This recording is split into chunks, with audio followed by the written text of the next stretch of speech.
여러분 안녕하십니까? C채널 매거진 굿데이 첫 소식입니다. 대한예수교 장로회 통합총회 서울 동남노회가 제78회 정기총회를 개최했습니다. 이번 정기노회에서는 올해 초부터 제기됐던 노회 분리반의 통과 여부가 주요 쟁점이었는데 무기명 비밀 투표 결과 분리반이 부결됐습니다. 변현준 기자가 보도합니다.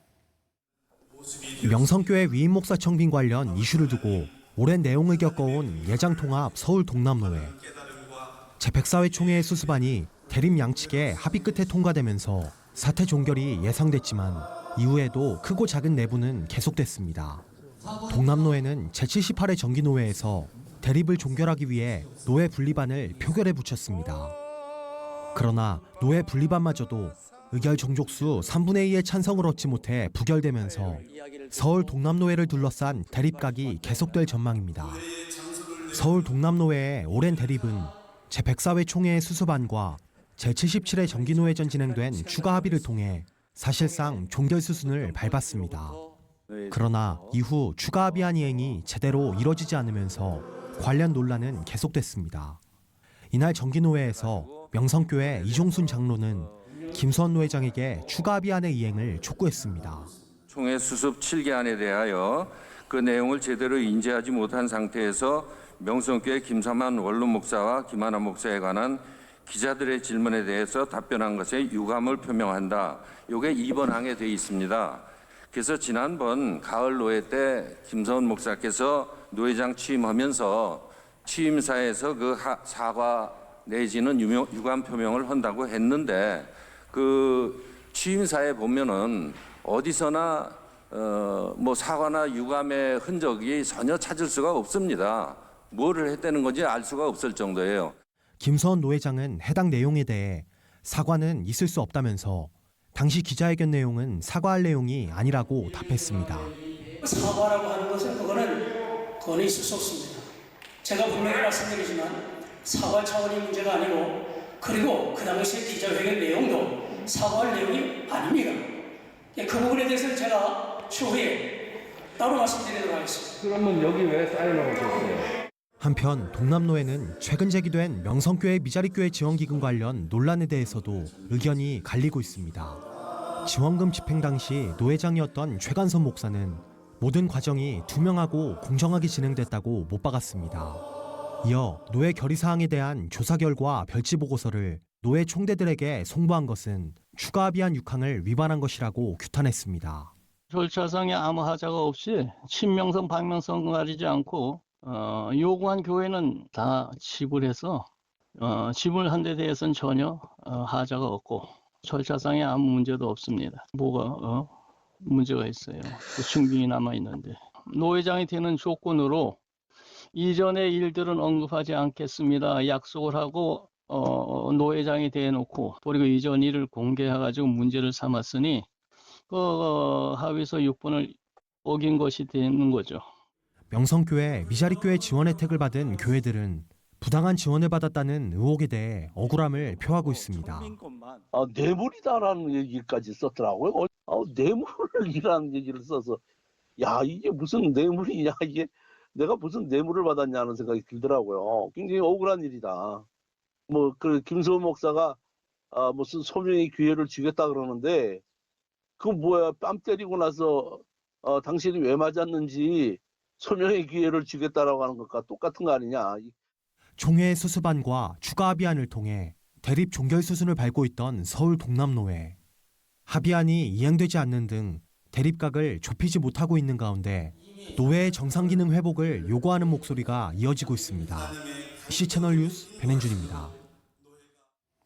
이태원 클럽에서 발생한 코로나19의 급속한 확산 사태로 한국교회는 이달 말로 계획된 한국교회 예배 회복의 날에 어떤 영향을 줄지 예의주시하고 있습니다. 예장합동 부총회장 소강석 목사는 자신의 SNS를 통해 한쪽에서는 확진자의 확대로 오는 31일에 예정된 예배 회복의 날을 덮쳐버리는 게 아닌지 우려하는 시각도 있다면서 하지만 예배 회복의 날이 미뤄지거나 영향을 받지는 않을 것으로 본다고 밝혔습니다. 또 또 대통령께서도 더 이상 일상으로 돌아가는 것을 미룰 수 없다고 했다면서 준비위원장이 된 만큼 철저하고 치밀하게 잘 준비할 거라고 소강선 목사는 덧붙였습니다. 하지만 감염 확산의 추이를 지켜보면서 오는 17일부터 예배를 정상화하려다 다시 현 상태를 유지하기로 하는 등 이번 사태를 신중하게 지켜보는 교회들이 적지 않은 것으로 나타났습니다. 기독자유통일당이 성명서를 통해 동성애자 등 소수자 보호를 핑계로 국민 다수의 자유권을 박탈하는 차별금지법을 결사 반대한다고 밝혔습니다. 기독자유통일당은 줄어들고 있던 코로나19 확진자가 동성애자 클럽과 찐방 등 동성애자들의 모임에 대한 관리 부실로 신천지 이후 또다시 집단 감염에 따른 대량 확산 추세를 보이고 있다고 지적했습니다. 그럼에도 정부와 동성애 옹호단체들이 차별과 혐오만 운운하면서 사태의 본질을 은폐하려는 시도만 하고 있다고 규탄했습니다. 기독자유통일당은 정부와 정치권을 비롯해서 차별금지법을 통과시키려는 어떠한 시도에 대해서도 강력히 규탄한다며 차별금지법의 제정 시도를 즉각 중단하라고 촉구했습니다. 광림교회가 잠실 새마을시장과 금남시장, 남성시장, 수원 지동시장 등 4곳의 전통시장을 방문해서 광림 선한소비 운동을 진행했습니다. 코로나19로 경제적 어려움을 겪는 시장 상인들을 돕기 위해 마련된 이번 행사에는 광림교회 성도 1,500여 명이 참여해 시장 물품을 구입하며 상인들을 위로하고 격려했습니다. 잠실 새마을시장 상인회는 코로나19로 어려운 시기에 광림교회 성도들의 방문이 가뭄의 단비와도 같다면서 시민들의 발걸음이 어느 때보다 필요한 때에 함께해준 성도들에게 감사하다고 말했습니다. 광림교회는 성도들의 헌신으로 총 3억 원 정도의 선한 소비가 진행된 것으로 추산된다면서 행사를 통해 구매한 물품들을 사회 취약계층과 외국인 노동자들에게 전달할 계획이라고 밝혔습니다.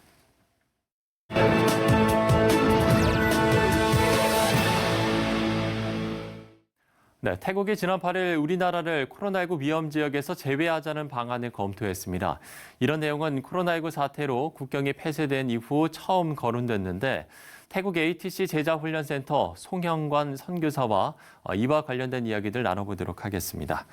자, 선교사님, 이번에 우리나라를 코로나 감염병 위험 지역에서 제외하자는 논의가 있었다는데 구체적으로 어떤 내용입니까? 네, 그렇습니다. 터위신 코로나19 상황운영센터 대변인은 5월 7일 목요일에 진행한 회의에서 해외 국가들의 코로나19 감염 확산 상황에 대해 언급하였으며 아누틴 보건부 장관은 상호 간의 경제적, 사회적 교류를 이어가기 위해 감염 확산 통제가 가능한 한국, 중국에 대해서 감염 위험 국가 명단에서 제외하도록 코로나19 상황운영센터에 제안하였습니다. 그러나 중국과 한국이 위험 감염 국가에서 제외될 것이라는 내용과 관련 태국 네티즌들은 온라인상에서 이러한 결정이 태국을 다시 위험에 빠뜨리는 것은 아닐지에 대해 우려한 바, 아누틴 보건부 장관은 동조치가 태국에 위협이 되지 않을 것이라고 확언하였습니다. 아누틴 보건부 장관은 학계위원회에서 중국과 한국을 위험 감염국에서 제외하는 것과 관련하여 모든 측면에 대한 고려 및 영향 등을 검토하였으며 태국은 외국인의 입국에 대해 효과적인 조치 방안을 가지고 있으므로 우려할 필요가 없다고 장담하였습니다. 하지만 감염병 위험 국가에서 제외됐다고 하여 즉시 입국이 가능하다는 뜻은 아니며 의사의 소견서 지참, 입국 사전 등록 및 허가, 입국 후 14일간 정보시설 격리 등 여전히 여러 관련 조치 사항들을 이행해야 한다고 밝히고 있습니다. 네, 그런가 하면 태국은 코로나 비상사태 기간을 한 달 연장했는데 현재 상황이 어떻습니까? 태국 정부는 당초 3월 26일 목요일부터 4월 30일까지였던 국가 비상사태 기간을 한 달을 늘려 5월 30일까지로 연장했습니다. 지난 3월 25일 수요일 비상칙령 구조에 따른 16개 규정 관보에 게재된 내용을 보면 육해공을 통한 모든 외국인 입국 금지, 70세 이상 고령자, 5세 이하 영유아, 기저질환자는 자택에 체류하며 외출 금지는 물론 주간 이동을 최대한 자제하며 반드시 이동해야 하는 경우 검역을 실시하고 야간에 밤 10시부터 4시까지 통행을 금지하고 있습니다. 코로나19 상황 운영센터는 5월 7일 목요일 총리 주재회의에서 신규 확진자 수가 급증하지 않을 경우 2단계 제한 조치 완화의 일환으로 5월 17일 일요일부터 쇼핑몰 등 대규모 사업장을 재개장하는 방안을 협의하였다고 발표하였습니다.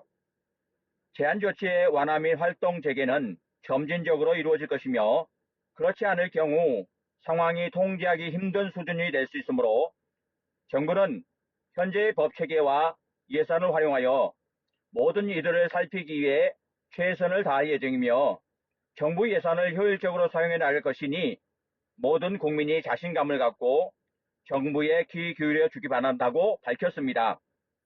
네, 우리나라와의 교류 제한이 완전히 해제되면 그동안 어려웠던 선교 사역에도 변화가 생길까요? 어떻습니까? 네, 그렇습니다.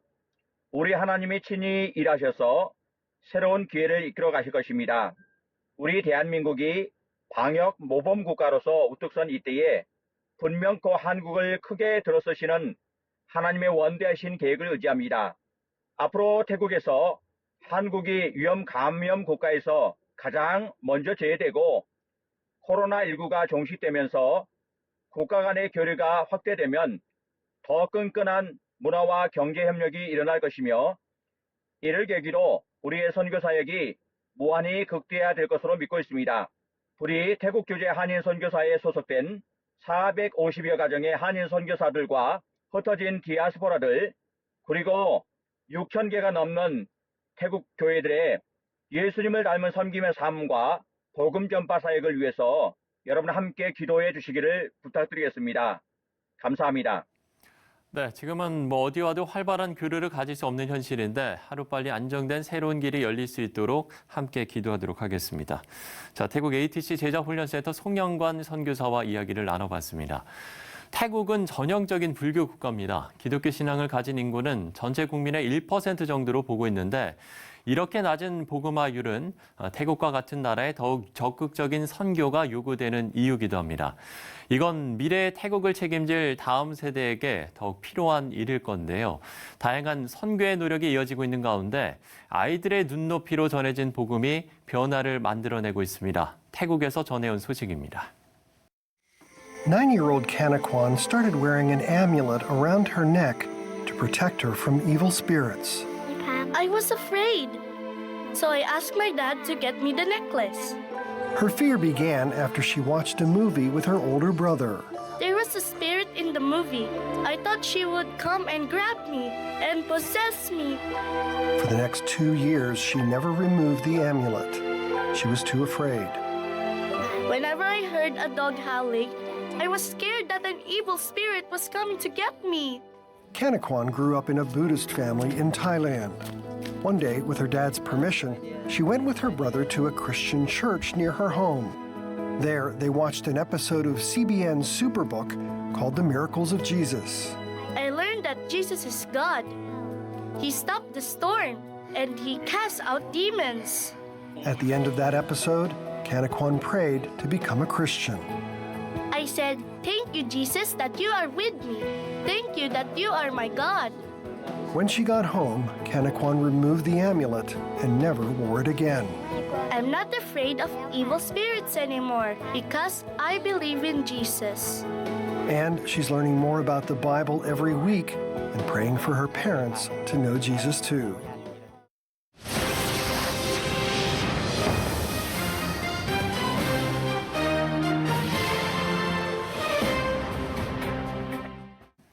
농촌 지역의 초고령화와 도시로 빠져나가는 인구 문제로 상당수 농어촌 교회들의 당회가 생존 위협을 받고 있습니다. 현재 상황을 타개하기 위한 여러 가지 대안이 모색되고 있는데 예장통합총회 농어촌 선교부장 춘천 동부교회 김한우 목사 모시고 관련 내용들 짚어보도록 하겠습니다. 목사님 어서 오십시오. 안녕하세요. 예. 자, 앞서 말씀을 드린 대로 농어촌 교회들이 지금 폐당회로 심각한 위기에 처해 있다고 하는데 이 폐당회라는 게 그야말로 당회가 없어진다라는 거잖아요. 현재 네. 상황이 상당히 좀 좋지 않은가 봐요. 네, 농촌 지역이 우리 사회가 초고령화 사회가 되면서 인구가 점점 이제 도시로 유출되면서 그렇지 않아도 교인들이 많이 없었는데 점점 이제 폐당해 되어가는 현실이 매우 지금 심각한 상황입니다. 그러면 이게 지금 통합교단 측의 문제만은 좀 아닐 것 같다는 생각도 드는데 실제적으로 좀 어떻습니까? 네. 제가 기독신문을 그 합동 측을 지난해 난 걸 봤더니만 지난해 그 합동 측도 총회에서 이 문제를 거론을 했습니다. 네. 그리고 감리교 교단과 또 성결교 교단도 지금 심각한 문제를 인식하고 있고 또 백석교단도 지금 이 문제를 75세로 이미 거기는 그 나이를 조절을 했고요. 그리고 지금 거기도 심각하게 지금 이 문제를 검토하고 있다고 들었습니다. 아, 그렇군요. 이게 이제 정말 전 범교단의 문제라고 할 수가 있을 것 같은데 그래서 지금 이제 논의를 하고 계신 게 당회 존립에 관한 문제군요. 네네. 그러니까 우리 교단 헌법에 보면 70세 이상이 되면 당회 이제 항존직에 이제 그 제한이 이제 걸리게 됩니다. 70세 이상. 70세 이상이요. 만 70세 이상. 그래서 농어촌 지역에 있는 우리 장로님들을 이제 70세가 됐을 때 그 75세로 연장을 해주는 것과 당회가 구성이 되려면 장로 2인 이상이 돼야 되는데 현재 두 분이 있다가 한 분이 은퇴를 하게 되면 이제 한 분이라도 당회로 그걸 형성을 해주는 거를 그런 내용을 이번에 이렇게 논의를 하고 계시는 논의한 거군요. 것입니다. 네네. 이 문제 말고도 또 다른 방법들을 혹시 또 논의하고 계신 것들이 있습니까? 이것 말고도 지금 그 여러 가지 이제 논의들이 되는 걸로 알고 있습니다. 그런데 100회 때하고 101회 때 저희가 이 문제를 사실은 거론이 됐었습니다. 총회에서. 네, 그때 그러나 통과되지 못하고 다시 재연구해 보는 걸로 현재 그런 상황에 있었습니다. 그러니까 이제 말씀을 좀 들어보면 이게 이제 농어촌 교회만 한해서 적용을 한다라는 거죠. 네. 매우 그 정년은 민감한 사항이기 때문에 이게 모든 것에 다 들어가기에는 조심스러운 부분이 되지 않나. 그래서 농어촌 지역에 있는 장로님들에게 한해서 75세로 정년 연장을 상정한 것입니다. 그 부분은 뭐 교단 측에서도 그렇고 공감대를 좀 형성하고 있습니까? 지금 많은 분들은 이 부분에 대해서 고민하고 또 연구하고 있는 것으로 알고 있습니다. 그렇군요. 자, 그럼 이런 논의가 이제 앞으로 어떤 과정을 더 거쳐야 이제 실행이 가능한 겁니까? 앞으로 어떤 과제들이 좀 현재 남아있죠? 이제 저희 그 농어촌 선교부에서 실행위원회에서는 이제 안건이 총회 임원회로 상정된 상황이고요. 그러면 이제 임원회에서 이걸 검토한 후에 헌법위원회로 가게 될 겁니다. 헌법위원회에서 이제 이 문제가 타당성이 있다고 하면 총회로 안건이 상정이 되고 아니면 1년도 한 회기 더 연구한다든지 아니면 폐기될 수 있는 그런 상황입니다. 그렇군요. 저희가 이렇게 당회 문제를 좀 짚어봤는데 사실 농어촌 교회 어려움이 이런 당회 문제만은 좀 아닐 것 같습니다. 어떤 좀 농어촌 교회 어려움들이 있다면 어떤 것들이 좀 있을까요? 맞습니다. 이것은 어떻게 보면 가장 이제 근본적인 행정의 문제고 지금 우리 사회자님 말씀대로 우리 농어촌 교회가 상당히 그 경제적인 어려움, 또 인구의 감소의 또 문제점, 그리고 아이들 교육도 지금 현재 안 되고 더군다나 코로나19로 인해서 그 재정적인 어려움도 매우 지금 심각한 상태라고 생각됩니다. 왜냐하면 도시교회는 그 온라인 예배가 가능하지만 농어촌 교회는 사실 그 온라인 예배를 사용할 수 있는 분도 많지 않고 그러다 보니까 예배가 되지를 못하고 교회가 또 재정적인 어려움도 지금 심각하게 이렇게 느껴집니다. 그리고 목회자들의 어떤 그 속에서 오는 자존감의 문제 여러 가지가 지금 복합적으로 농어촌 교회를 매우 어려운 상황으로 이렇게 상황이 놓이지 않았나 이런 생각을 하게 됩니다. 예. 온라인 예배를 말씀을 해주셨는데 이게 이제 코로나19로 인한 어떤 변화잖아요. 네. 이런 좀 변화에 농어촌 교회는 사실 도시교회보다는 조금 더 이 변화에 대응하기가 쉽지 않을 것 같거든요. 맞습니다. 제가 알고 있는 그 농어촌 교회 목회자분들에게도 이번에 연락을 좀 드려봤습니다. 예, 어떻게 예. 하고 있는지. 근데 그 온라인 예배가 일반적으로 다른데 도시교회는 너무 쉽게 가능한지 몰라도 농어촌 교회는 실제로 전혀 되지 않는다고 그런 토로하는 거를 여러 곳에서 들었습니다. 예. 네. 그러면 한국교회 내에 농어촌 교회가 한 분포가 어느 정도나 될까요? 지금 9,190개 우리 교단, 교회 중에 네, 네. 3,038개의 교회가 농어촌 교회입니다. 그래서 약 3분의 1이 되게 31% 정도. 30%나 네네. 상당히 많은 네. 부분을 차지하고 있네요. 거기에서 한 40%, 농어촌 교회에서 40%가 자립 대상 교회에 있습니다. 그러니까 굉장히 경제적으로 어렵다는 걸 말하고 있습니다. 예. 어쨌든 이렇게 상당히 많은 분포를 차지하고 있기 때문에 우리가 이제 농어촌 교회에 대한 지원 방법이 상당히 중요할 것 같습니다.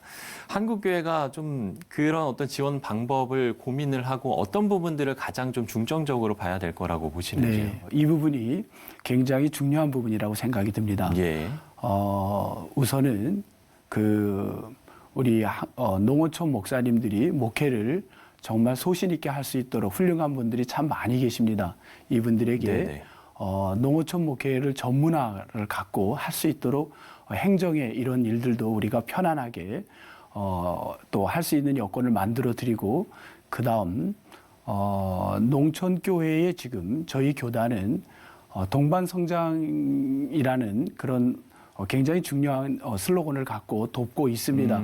그런데 물질의 도움도 중요하지만 저희가 볼 때는 그 목회자들의 그 어떤 이분들의 그 어떤 부분에 예를 들면 지금 이번 우리 실행위원회에서 농어촌부에서는 도시교회가 농촌교회의 목회자를 소리를 좀 모셔서 듣는 시간을 갖자. 이번 5월 마지막 주가 우리 총회가 제정한 항상 농어촌 주일입니다. 예. 전국 교회가 이 기간 혹은 이 기간이 아니더라도 좀 주기적으로 농촌교회 목사님들을 모셔서 도시교회가 소리를 좀 듣는 시간, 그러니까 물질의 후원만이 아니라 그래서 지금 농어촌 상황이 어떤지 예. 그런 것이 매우 저는 중요하다고 봅니다. 그래서 저희 교회 같은 경우는 이제 예를 들면 농촌교회의 목사님들을 모시고 말씀을 들어보니까 상당히 교인들이 좋아합니다. 그리고 성도들이 이미 준비가 되어 있고 농촌의 소식을 듣고 더 기도 제목이 달라지고 또 그 농산물이 굉장히 정직하게 기도하며 만든 농산물을 서로 구매해 갈 수 있는 그 마음이 열리고 그래서 그런 면에 좀 우리 한국 교회가 농촌 교회를 재정적인 후원만이 아니라 그 목사님들을 모셔서 좀 소리를 듣고 같이 대등한 관계 속에서 동반 협력해가는 이번에 우리 그 총회장님의 그 목회 서신도 아마 곧 모든 교회에 이렇게 간 걸로 압니다. 거기 내용에도 보면 상당히 이제 우리 교회들이 도농 협력에 힘쓰기를 또 요청하고 있습니다. 그렇군요. 이렇게 좀 교회 차원에서의 어떤 지원 방법에 대해서 이야기를 해주셨는데 말씀 중에 제가 끝으로 한 가지 좀 질문을 드리고 싶은 건 그 이제 농촌교회 목사님들의 기도 제목도 좀 있을 것 같고 목사님의 좀 기도 제목도 있을 것 같아요. 그 부분을 좀 나눠주시면 좋을 것 같다는 생각이 듭니다. 네, 우선은 농촌교회가 여러 가지 인구 감소로 인해서 많이 힘들어할 수 있지만 우리 농촌교회 목사님들의 자존감이 회복되고 교회 목사님들이 여러 가지 지역사회를 섬겨가는데 그 어려움이 없도록 우리가 목사님들을 좀 위해서 기도하는 일이 아마 중요하다고 느껴집니다. 자, 우리가 지금 여러 가지 좀 이야기를 해주셨는데 정말 이런 좀 어려움에 공감하고 또 대안을 찾을 수 있는 길을 저희도 함께 좀 기도하도록 하겠습니다. 자, 예장통합총회 농어촌 선교부장 김한우 목사와 이야기를 나눠봤습니다. 목사님 오늘 말씀 고맙습니다. 네, 고맙습니다. 대한예수교장로회 통합총회 서울 동남노회 제78회 정기총회에서 노회 분리반이 부결됐습니다.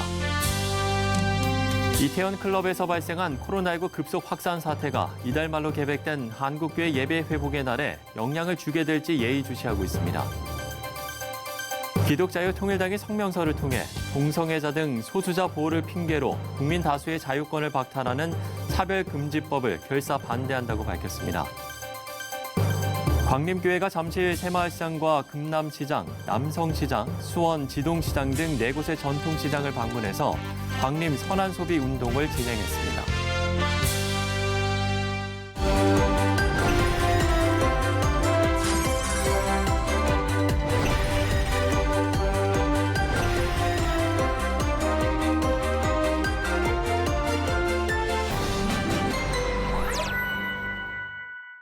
이제부터 지하철 혼잡도가 높은 시간에는 마스크를 착용하지 않으면 탑승이 거부될 수 있습니다. 또 다른 어려움이 발생하지 않도록 하기 위한 조치들이는 만큼 지켜야 할 방역 수칙들을 꼼꼼하게 잘 이행해야겠습니다. 시차는 매거진 굿데이 오늘 순서는 여기까지입니다. 시청해주신 여러분 고맙습니다.